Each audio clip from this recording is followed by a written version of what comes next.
My name is Michael Carter, and this is the story of the house I should never have rented. I didn't move there because I wanted to. I moved there because I had no choice.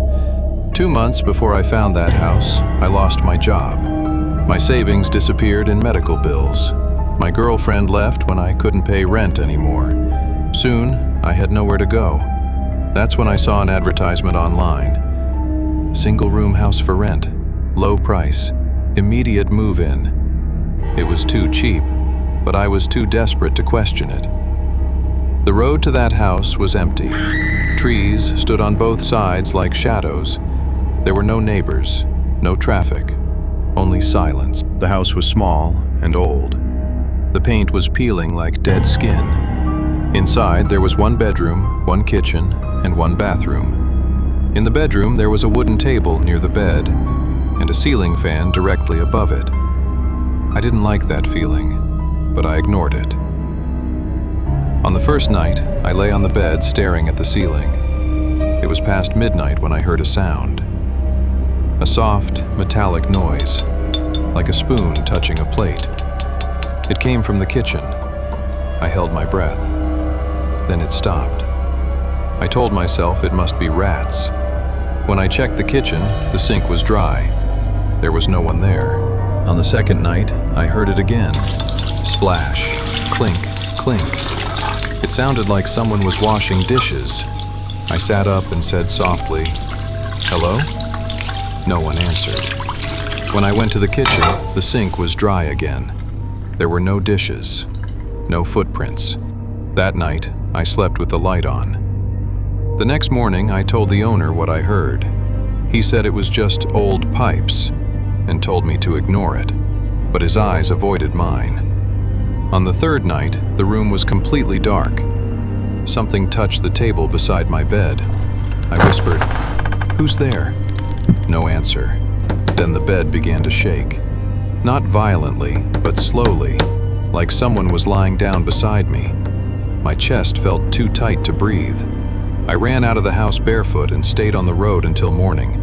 When I confronted the owner again, he finally told me the truth. He said a woman had lived in that house the year before. She was alone, no family, no money, no one to check on her. One morning, they found her body. She had hanged herself in the bedroom, right above the bed. He said before dying, she washed her dishes, cleaned the room, and lay down to sleep. That's when I understood. The kitchen sounds, the table, the shaking bed. It wasn't random, it was repetition. That night, I went back to the house. I didn't speak, I didn't call out. I just waited. From the kitchen, I heard water running, plates touching each other. I sat frozen on the bed. Then, something touched the table beside me, slowly, deliberately. My bed began to shake again, not violently, gently, like someone lying down.